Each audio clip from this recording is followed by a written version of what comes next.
Okey, Assalamualaikum warahmatullahi wabarakatuh. Okey, ini kuliah untuk menggantikan pada hari Selasa lepas lah, daripada hari Selasa lepas. Tajuk kita pada hari ini sebenarnya Piagam Madinah lah. Piagam Madinah. Lepas tu kita pergi kepada kepribadian Rasulullah secara umum menerusi satu jurnal yang dilakukan oleh JAKIM. Yang pertama kita lihat kepada Piagam Madinah. Semua bahan ini saya sudah letakkan di dalam Telegram bahagian general.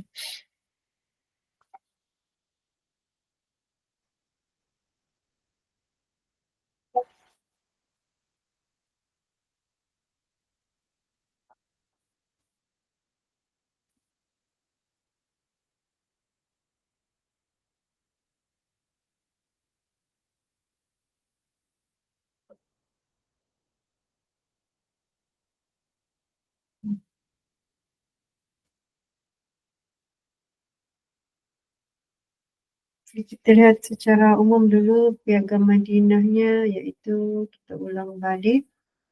Isi kandungan Piagam Madinah ada berapa? 1, 2, 3, 4, 5, 6, 7. 7 yang berkaitan, yang pertama berkaitan dengan politik. Kamu ingat ini web ni ada 7. Politik, yang Nabi Muhammad sebagai pemimpin di Madinah, baginda adalah sebagai hakim yang menyelesaikan masalah yang timbul antara orang Islam dan orang bukan Islam. So, dari segi agama, masyarakat Madinah bebas mengamalkan agama masing-masing. Mereka bebas mengamalkan adat mereka masing-masing selagi tidak bertentangan dengan Islam. Dari segi sosial, masyarakat Madinah dianggap sebagai satu ummah dan bertanggungjawab yang sama terhadap negara. Masyarakat Madinah tidak boleh bermusuhan sesama sendiri. Okey, saya ni ulang kaji lah untuk exam lah. Lepas tu dari segi ekonomi, kerjasama antara masyarakat Madinah dituntut demi memajukan ekonomi negara. Dari unsur penipuan dan riba dihapuskan dalam sistem perniagaan.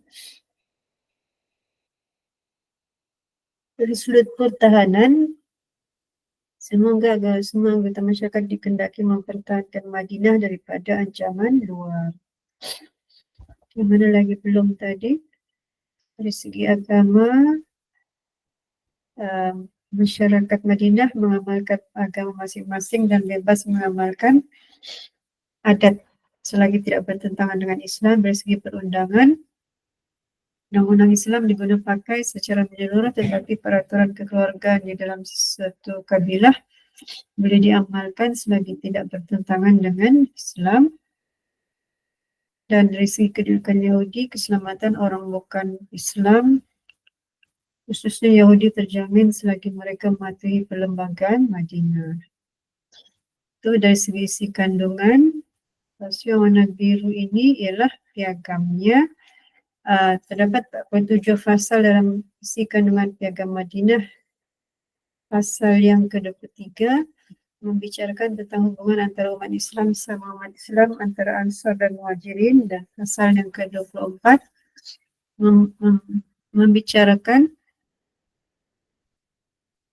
23 fasal piagam sebelumnya ialah membicarakan hubungan umat Islam sesama umat Islam atau antara Ansar dan Muhajirin.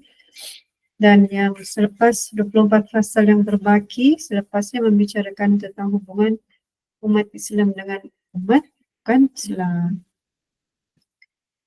Impak Piagam Madinah ialah melahirkan masyarakat yang harmoni antara agama dan kaum kerana masing-masing mengamalkan agama masing-masing. Orang Yahudi mengakui Nabi Muhammad. Orang Yahudi mengakui Nabi Muhammad sebagai ketua mereka walaupun tidak mengakui kerasulan baginda. wujud negara Islam pertama di mana piagam itu mengandungi aspek politik, keagamaan, masyarakat, ekonomi, perdagangan, dan sebagainya, memberi peluang kepada penduduk Madinah dan sekitarnya mengenal Islam dengan lebih dekat lagi. Masyarakat Madinah menjadi satu masyarakat yang kuat dan kukuh sehingga dapat mempertahankan kedaulatan negara, dan keadaan yang aman telah memajukan ekonomi negara. Jadi itu Google isi kandungan penting dan impaknya. Impaknya ada 456 dan tadi kandungan piagam Madinah itu ada 7 dan mengandungi 47 pasal, 23 pasal yang awal dan 24 pasal seterusnya.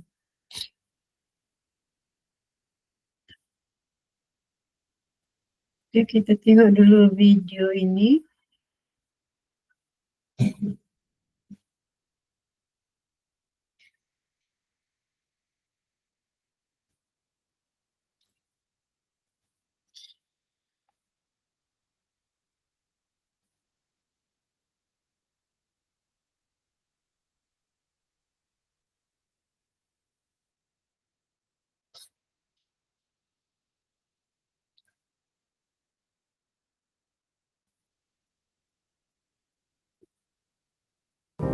Saya kadang-kadang jadi sebuah salah bila macam kita kata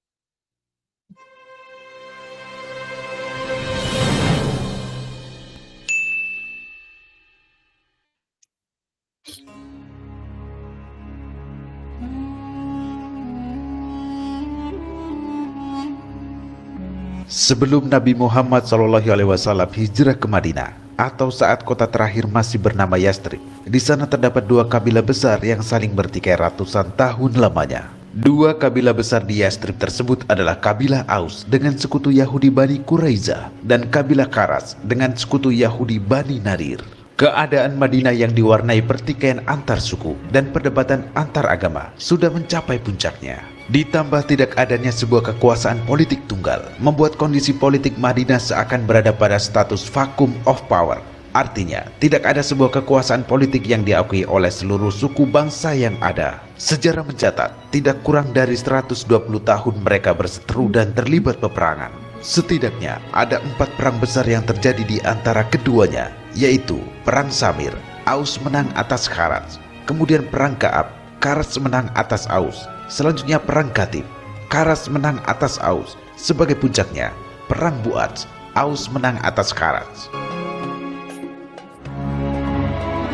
Kendati demikian, kedua kabilah tersebut sebenarnya merindukan perdamaian, tetapi tidak menemukan sosok yang menyatukan mereka. Sampai pada akhirnya masyarakat Islam datang ke Madinah pada tahun 622 Masehi dengan diprakarsai oleh Rasulullah SAW dan didukung oleh semua golongan masyarakat. Disepakatilah sebuah perjanjian bersama di antara mereka semua. Perjanjian ini mempunyai tujuan untuk membangun masyarakat baru yang bernegara, menekankan kerjasama, persamaan antara hak dan kewajiban di antara semua golongan, baik dalam kehidupan politik, sosial, agama, serta mewujudkan pertahanan dan perdamaian.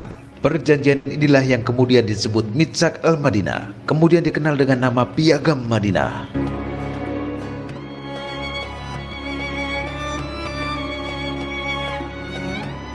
Piagam Madinah adalah perjanjian tertulis dari Nabi Muhammad SAW yang melibatkan seluruh penduduk Madinah. Baginda Nabi berkeinginan untuk menciptakan suatu tatanan masyarakat yang adil, makmur, dan sejahtera. Sebelum piagam ini lahir, Madinah diwarnai peperangan antar suku, tingginya kesenjangan sosial, kehidupan yang tidak teratur, tidak ada persatuan dan kesatuan di bawah satu pemerintahan. Namun, setelah Piagam Madinah lahir, permasalahan politik, sosial, dan agama diatur di dalamnya. Di dalam piagam ini juga terdapat rumusan yang jelas mengenai hak dan kewajiban seluruh masyarakat yang menandai terbentuknya sebuah negara. Dari laman nu.or.id disebutkan, melalui piagam inilah Rasulullah SAW memperkenalkan sistem kehidupan yang harmonis dan damai bagi masyarakat Madinah yang majemuk dan plural. Di sana Rasulullah SAW meletakkan dasar kehidupan yang kuat bagi pembentukan masyarakat baru, yaitu masyarakat Madani yang rukun dan damai. Kala itu, masyarakat setidaknya berasal dari 3 kelompok yang berbeda, yakni Muslim dari kalangan Muhajiri dan Ansar sebagai mayoritas, Muslim dari suku Aus dan Kharaj yang belum masuk Islam sebagai kelompok minoritas, dan kelompok Yahudi.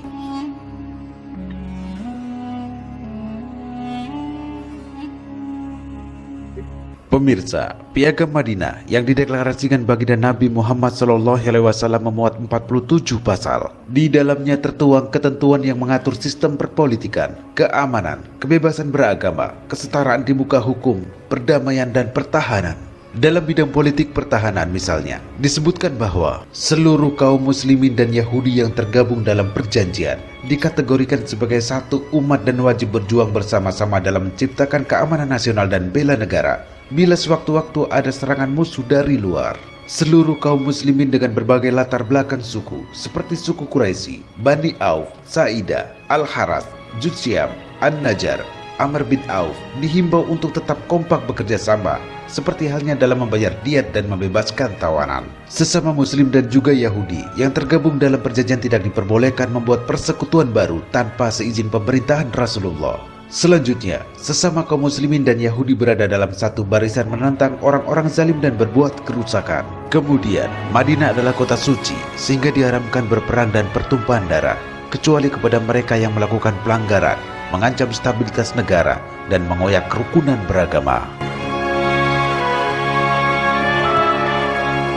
Sementara dalam kebebasan beragama, perlindungan, kesetaraan di mata hukum, misalnya disebutkan bahwa siapapun yang berbuat zalim dan jahat, baik dari kalangan muslimin maupun Yahudi, tidak boleh dilindungi oleh siapapun, bahkan harus ditentang bersama-sama. Kaum muslimin dilarang main hakim sendiri dan bersekongkol dengan pihak lawan. Selama tidak melakukan pelanggaran, kelompok Yahudi dan sekutu-sekutunya berhak atas perlindungan, pertolongan, dan jaminan negara. Baik kaum muslimin maupun kaum Yahudi bersama sekutunya diberi kebebasan untuk menjalankan agama masing-masing. Selanjutnya, jika pendukung piagam diajak berdamai dan semua pihak yang terlibat perjanjian memenuhi perdamaiannya, maka kaum muslimin wajib memenuhi ajakan damai tersebut. Dalam waktu singkat, Madinah berubah menjadi kekuasaan yang disegani dan layak diperhitungkan. Bahkan, warga Mekah sendiri ketika itu sempat mengkhawatirkan jika kaum muslimin melakukan pembalasan kepada mereka. Mereka juga khawatir kafilah dagang mereka yang berangkat ke Suriah akan diganggu, sehingga masa depan perdagangan mereka akan hancur. Namun, Rasulullah bukanlah tipe pendendam dan penguasa yang suka menyalahgunakan kekuasaan.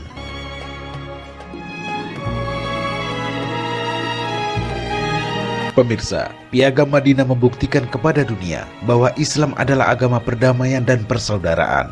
Dalam sebuah buku berjudul Piagam Nabi Muhammad SAW, konstitusi negara tertulis pertama di dunia, yang ditulis oleh Zainal Abidin Ahmad menyebutkan, Piagam Madinah yang ditetapkan pada tahun 1 Hijriah tepatnya pada 622 Masehi sejatinya merupakan konstitusi negara tertulis pertama di dunia, mendahului Magna Carta di Inggris selama 6 abad, dan mendahului konstitusi Amerika Serikat dan Prancis selama 12 abad.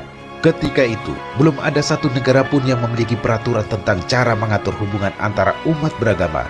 Piagam Madinah dalam beberapa pasalnya telah jelas mengatur hubungan tersebut. Piagam Madinah dibuat bukan untuk memporak-porandakan kekuatan lawan, melainkan membangun umat yang kuat secara politik, bebas dan damai dalam beragama, serta makmur dan berkeadilan secara hukum dan ekonomi. Sehingga kekhawatiran masyarakat Mekah pun tidak terjadi. Moderasi Islam atau Islam wasatiyah telah dipraktekkan oleh baginda Nabi Muhammad SAW ketika di Madinah. Saat itu, umat Islam bersama umat dari berbagai agama dan suku berhasil membuat kesepakatan untuk saling hidup bersama di bawah naungan Piagam Madinah.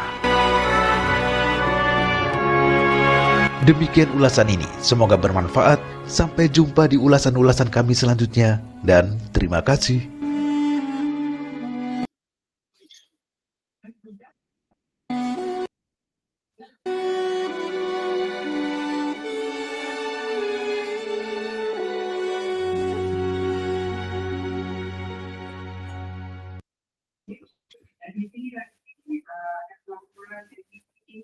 Gold is one of the most reliable assets in history, and here at Bullions is where gold meets technology.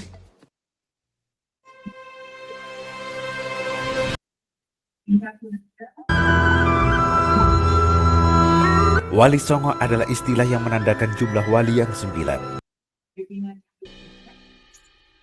Siapa kita dengar pula nih, menarik ke Limpas. Penyebaran Islam di Nusantara merupakan salah satu proses yang sangat penting dalam sejarah Indonesia. Islam dapat diterima oleh masyarakat di Nusantara selain karena keagungan inti ajarannya, tetapi juga strategi dakwah yang diterapkan.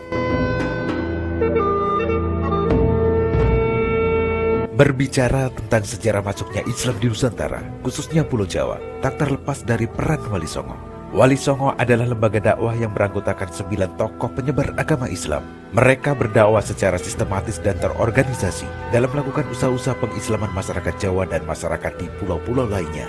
Anggota Dewan Dakwah ini tetap 9 orang, sehingga jika ada salah satu seorang anggotanya yang wafat, maka anggota lain masuk menggantikan. Semuanya bergelar sunan, yang merupakan gelar kehormatan sekaligus gelar guru spiritual yang memiliki sejumlah keistimewaan.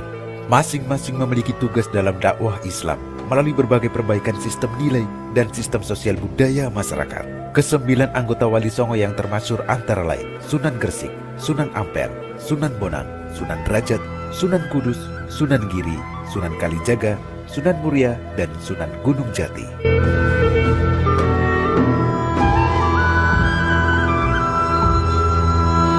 Wali Songo adalah istilah yang menandakan jumlah wali yang 9. Dalam bahasa Jawa, Songo berarti 9. Bilangan 9 dalam pandangan orang Jawa, baik sebelum atau sesudah Islam datang, sering dikaitkan dengan nilai mistik dan dianggap sebagai simbol keberuntungan. Sedangkan wali Allah ialah orang yang dijaga oleh Allah SWT dari perbuatan dosa kecil, dijaga dari melepaskan hawa nafsunya sekalipun sekejap. Kalaupun ia berbuat dosa, segera ia bertobat kepada Allah. Juga orang yang mengabdikan terus-menerus tanpa disela sesuatu.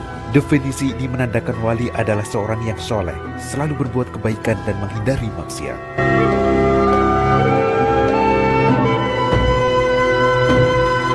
Pemirsa, dari buku Atlas Wali Songo yang ditulis oleh Agus Sunyoto menyebutkan bahwa Islam sudah ada di negara bahari Asia Tenggara sejak awal zaman Islam. Berita-berita yang bersumber dari dinasti Tang tentang kehadiran saudagar-saudagar Taji Arab ke Kalingga pada tahun 674 Masehi adalah petunjuk bahwa memang pada masa awal zaman Islam, saudagar-saudagar Muslim dari Arab sudah masuk ke wilayah Nusantara. Semangat penyebaran Islam sendiri didasari oleh hadis baginda Nabi Muhammad SAW yang berbunyi, "Ballighu anni walau ayatan." Sampaikan apa yang dari aku sekalipun satu ayat. Hadis tersebut memberi dorongan kuat bagi saudagar-saudagar Arab pada awal zaman Islam untuk menyebarkan Islam ke Nusantara. Whitley dalam The Golden Kherson Age menyebutkan jalur hubungan dagang Arab dengan Nusantara jauh terbangun sebelum Islam. Namun, sampai berabad-abad kemudian, sejarah mencatat bahwa agama Islam di Nusantara lebih banyak dianut oleh penduduk asing asal China, Arab, dan Persia.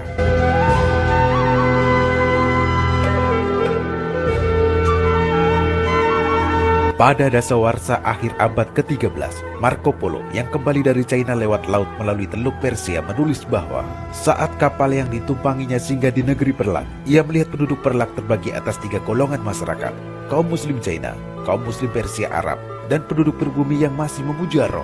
Dalam catatan sejarah juga disebutkan bahwa dalam 7 kali muhibahnya ke Nusantara, juru tulis Cheng Ho mencatat ajaran Islam belum dianut oleh kalangan pribumi. Ma Huan yang ikut dalam kunjungan Cheng Ho ke-7 pada tahun 1433 mencatat bahwa penduduk yang tinggal di sepanjang pantai utara Jawa terdiri atas 3 golongan, Muslim China, Muslim Persia Arab, dan pribumi yang masih memuja roh. Itu artinya, sejak hadir di Nusantara pada awal zaman Islam pada tahun 674 Masehi hingga tahun 1433 Masehi, dalam rentang waktu sekitar 800 tahun, agama Islam belum dianut secara besar-besaran oleh penduduk pribumi.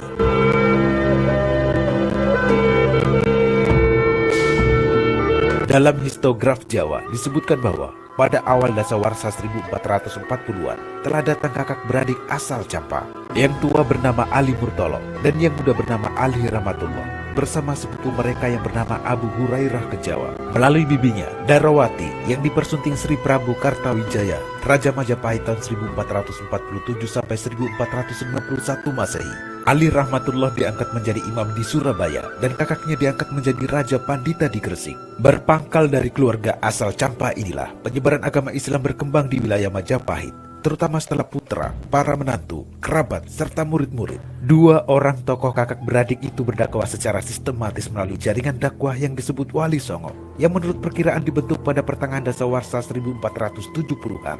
Fakta sejarah menunjukkan bahwa setelah dakwah Islam yang dijalankan Wali Songo, Islam berkembang sangat pesat di kalangan pribumi. Tom Pires, ahli obat-obatan yang menjadi duta Raja Portugal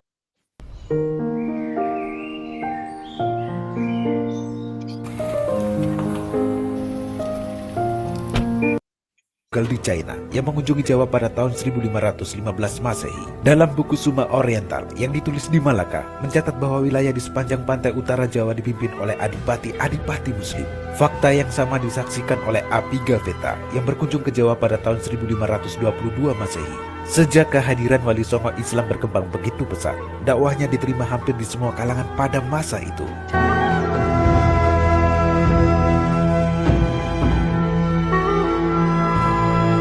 Pemirsa, para wali telah merumuskan strategi dakwah dan strategi kebudayaan secara lebih sistematis, terutama bagaimana menghadapi kebudayaan Jawa dan Nusantara pada umumnya yang sudah sangat tua, kuat, dan sangat mapan. Para wali memiliki metode yang sangat bijak. Mereka memperkenalkan Islam tidak serta-merta, tidak ada cara instan. Karena itu mereka merumuskan strategi jangka panjang. Tidak masalah kalaupun harus mengenalkan Islam pada anak-anak, sebab mereka merupakan masa depan bangsa. Dalam hal ini, tentu dibutuhkan ketekunan dan kesabaran. Dalam strategi dakwah yang digunakan para wali kemudian diterapkan di dunia pesantren. Para kiai, ajengan, atau tuan guru yang mengajarkan agama dalam berbagai bentuk. Dalam dunia pesantren, diterapkan fikul ahkam untuk mengenal dan menerapkan norma-norma keislaman secara ketat dan mendalam, agar mereka menjadi muslim yang taat dan konsekuen. Akan tetapi, ketika masuk dalam ranah masyarakat, diterapkan fikul dakwah. Ajaran agama diterapkan secara lentur, sesuai dengan kondisi masyarakat dan tingkat pendidikan mereka. Dan yang tertinggi adalah fikul hikmah, di mana ajaran Islam bisa diterima oleh semua kalangan. Tidak hanya kalangan awam, tetapi juga kalangan bangsawan, termasuk diterima oleh kalangan rohaniwan Hindu dan Buddha, serta kepercayaan lainnya.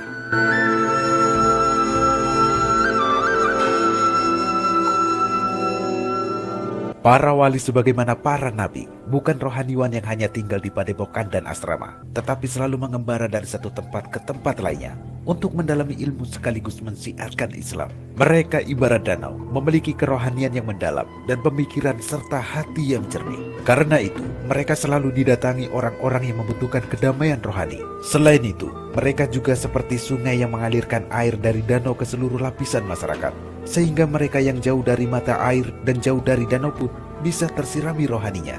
Kemampuan para wali menggalang kepercayaan umat melalui perjalanan dakwah yang tak kenal lelah dibarengi apresiasi yang sangat tinggi pada agama lama, seperti Hindu, Buddha, Tantrayana, Kapitayan, maupun lainnya, dan kematangan dalam mengelola budaya membuat ajakan mereka diterima oleh hampir seluruh penduduk Nusantara. Masing-masing wali memiliki tugas dan peran sendiri-sendiri, sehingga tidak ada bidang strategis yang luput dari perhatian mereka.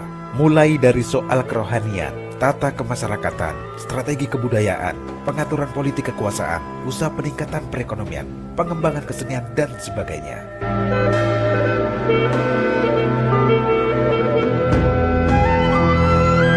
Strategi para wali dalam pengembangan ajaran Islam di bumi Nusantara dimulai dengan beberapa langkah strategis. Pertama, tadrij atau bertahap. Tak ada ajaran yang diberlakukan secara mendadak, semua melalui proses penyesuaian. Bahkan, tidak jarang secara lahir bertentangan dengan Islam.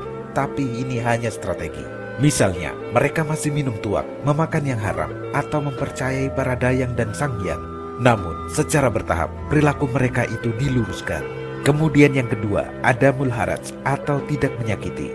Para wali pembawa Islam tidak dengan mengusik tradisi mereka, bahkan tidak mengusik agama dan kepercayaan mereka, tapi memperkuatnya dengan cara yang islami. Para wali sadar betul bahwa kenusantaraan yang multi etnis, multi budaya, dan multi bahasa ini bagi mereka adalah anugerah Allah SWT yang tiada tara. Belum lagi kondisi alamnya yang ramah, iklimnya yang tropis, tidak ekstrim, tidak terlalu panas, tidak pula terlalu dingin, ditambah dengan keanekaragaman hayati yang sangat kaya sumber mineral. Inilah yang mereka pahami, sehingga mereka mensyukurinya dengan tidak merusak budaya dengan atas nama Islam dan sebagainya. Ini sesuai dengan perintah Allah SWT sebagaimana disebutkan dalam Al-Quran surah An-Naml ayat 40. Ini termasuk anugerah Tuhanku untuk mengujiku, apakah aku bersyukur atau mengingkari nikmatnya. Pemirsa, tentu saja anugerah agung ini patut disyukuri dengan dilestarikan dan dikembangkan, bukan diingkari dengan dibabat dan dihancurkan atas nama kemurnian agama. Islam hadir justru merawat, memperkaya, dan memperkuat budaya Nusantara sehingga bisa berdiri sejajar di samping peradaban dunia yang lain.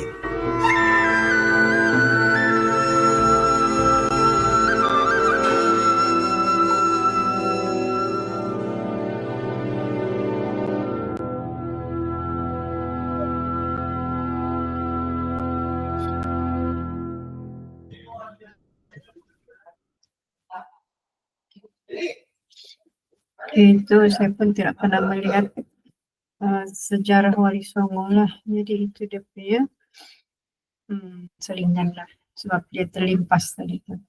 Okay, seterusnya kita lihat pada buletin yang dikeluarkan berkaitan Maulid Rasul. Di sini saya cuba cari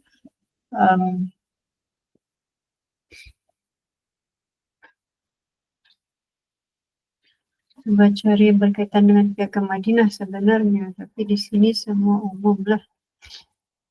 Okay, yang dikeluarkan oleh Jatim, Kepribadian Rasulullah, Asas Pembinaan Generasi Madani.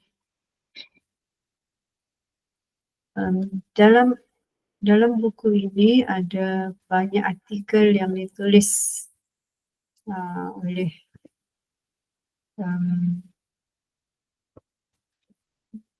penulis-penulis berkaitan dengan Rasulullah, contohnya Kepribadian Rasulullah, Asas Membina Generasi Madani, biografi Rasulullah, kesederhanaan dalam kehidupan Rasulullah, teladan nilai murni, keberanian dan ketegasan dalam menghadapi rintangan dakwah, Rasulullah dalam peradaban dunia, kesetiaan dan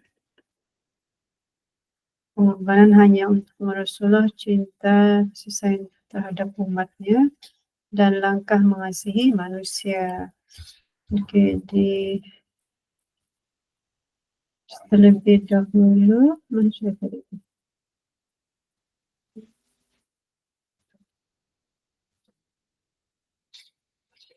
Okay, yang pertama, kepribadian Rasulullah, asas pembinaan generasi Madani.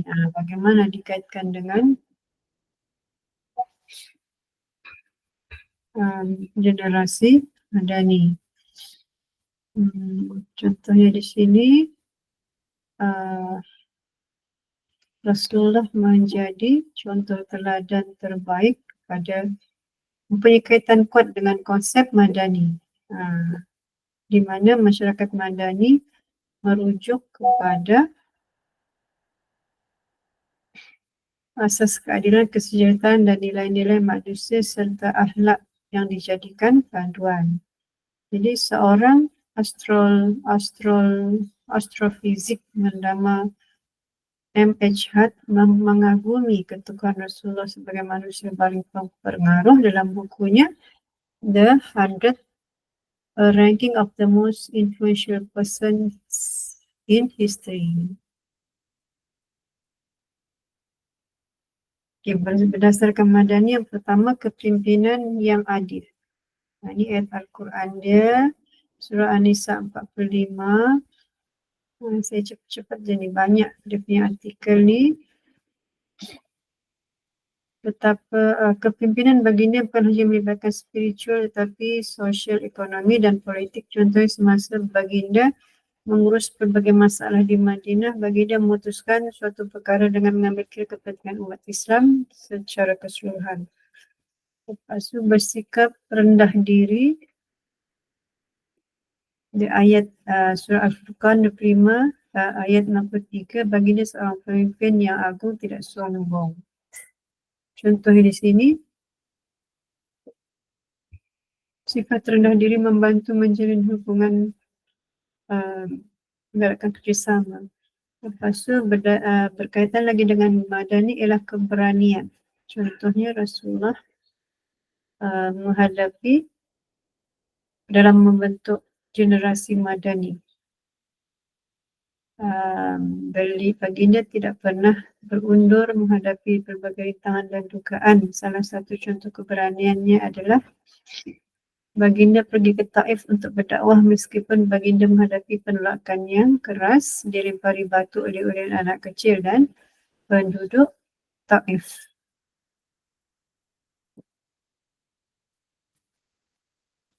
Seterusnya dedikasi terhadap pendidikan di mana Rasulullah berusaha menyebarkan ilmu, mendidik dengan nilai-nilai yang benar. Jadi kesimpulannya, kepribadian Rasulullah adalah asas yang kukuh dalam pembinaan generasi madani, kepimpinan adil, sikap rendah diri, keberanian, dedikasi terhadap pendidikan serta kasih sayang. Dan ciri-ciri utama adalah ciri-ciri yang perlu diterapkan dalam masyarakat hari ini. Nanti tinggal tadi, kasih sayang dan lembut. Baginda sentiasa menunjukkan sikap kasih sayang dan lembut dalam pelbagai urusan berdasarkan ayat surah Al-Imran ayat 159. Menunjukkan betapa pentingnya menetapkan kasih sayang tadi. Habis surah tu, ini biografi, dia tulislah, dia tidak tulis artikel tapi tulis biografi je, nama, tarikh lahir, tempat lahir, nama bapa Rasulullah, nama ibu pengasuh, ibu susuan, saudara susuan, pekerjaan dan wafatnya. Seterusnya kesederhanaan dalam kehidupan Rasulullah. Apakah contoh kesederhanaan? Contohnya gaya hidup Rasulullah, gaya hidup pribadi. Baginda tidur mengiring di atas selai tikar yang kasar. Lantas aku duduk, Nabi hanya memakai sehelai kain dan selain itu tidak apa yang menutupi aurat. Baginda merasakan kekesatan tikar tempat Nabi tidur berbekas pada sisinya. Dengan beberapa cupak gandum, beberapa helai koras, daun yang untuk menyamak kulit binatang dan selai kulit yang telah disamak tergantung di dindingnya.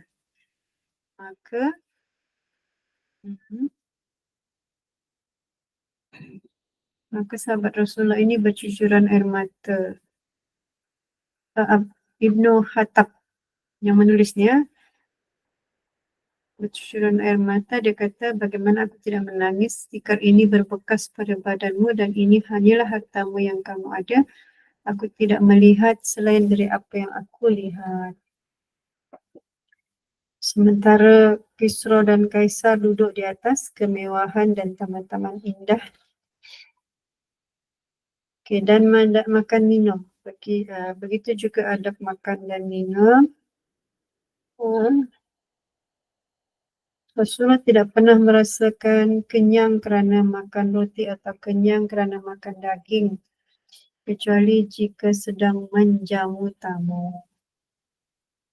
Sebagai memuliakan tamu, jadi dia bersama-sama makan sehingga kenyang. Dan juga bab makan sentiasa bersederhana, jauh sekali berlebihan dan amat memuliakan tetamu. Baginda turut mengajarkan untuk kita mengambil makanan dalam jumlah yang diperlukan sahaja melalui konsep makan, tidak lapar dan berhenti sebelum kenyang. Dari segi harta benda dan kekayaan, beliau digelar dengan Al-Amin, iaitu menguruskan harta benda Khadijah itu dengan kekayaan, dengan kejujuran sederhana dan bijaksana.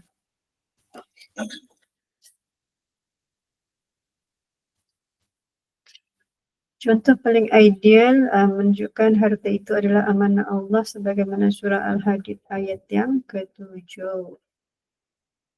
Maka orang-orang beriman antara kamu, mereka membelanjakan sebagian pada harta mereka, mereka tetap beroleh pahala yang besar. Pergaulan sosial. Bagaimana pergaulan sosial Rasulullah? Baginda tidak membezakan antara kaya dan miskin, malah melayani golongan masyarakat dengan penuh kasih sayang.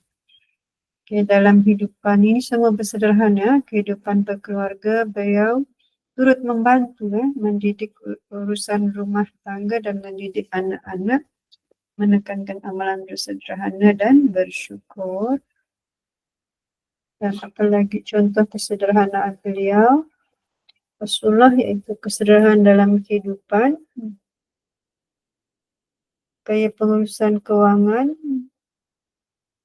mengutamakan barangan, berbagai fungsi dan daya tahan atau sebaliknya. Mengutamakan kesihatan,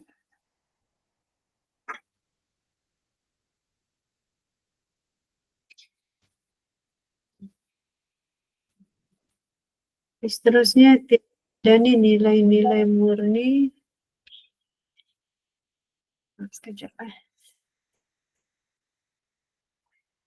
Sekejap sebentar.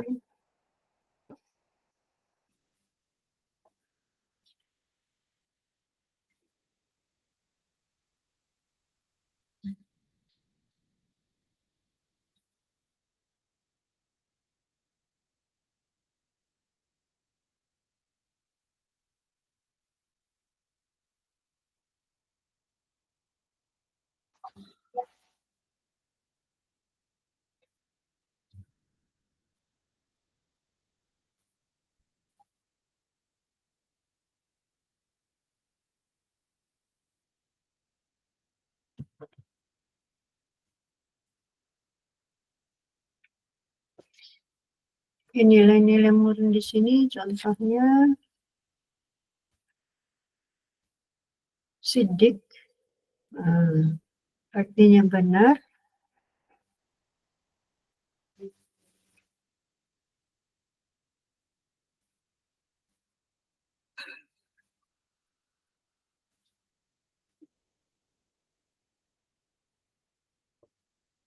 Dia benar dan melahirkan seorang yang bersifat jujur. Amanah, walaupun dia tidak menggunakan kedudukan Rasul atau pemimpin bangsa Arab untuk kepentingan peribadi. Fatonah, cerdas dan bijaksana, di mana beliau menghafal dan menyampaikan ribuan ayat Al-Quran dan kemudian menjelaskannya dalam puluhan ribu hadis. Fatonah ialah satu nilai profesionalisme, mempunyai kecerdasan yang tinggi, tabligh menyampaikan. Jadi tugas bagi dia sebagai Rasul memberi peringatan, membimbing untuk membaiki dan mempersiapkan manusia. Okay. Keberanian dan ketegasan Rasulullah dalam mengkaji menghadapi rintangan. Okay. Saya rasa kamu baca sendirilah ni. Pengaruh Rasulullah dalam peradaban dunia, pencetus peradaban manusia, gunakan sifat-sifat Nabi tadi, prinsip peradaban, tugas khalifah,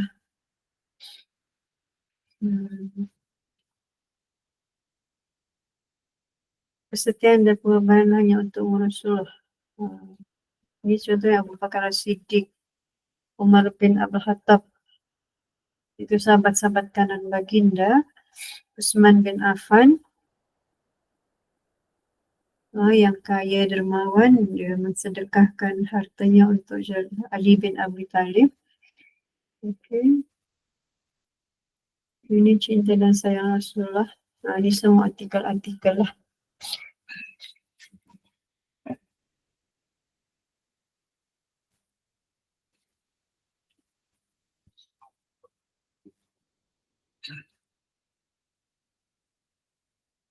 Ini buku-buku berkaitan akidah yang dikeluarkan oleh Jakim, akidah Mumin, diskusi akidah, keimanan, kemanisan iman. Jadi setakat itu sajalah, Yang penting tadi ialah piagam Madinah, bagaimana dia membina peradaban manusia. Okay, itu saja. Terima kasih. Assalamualaikum.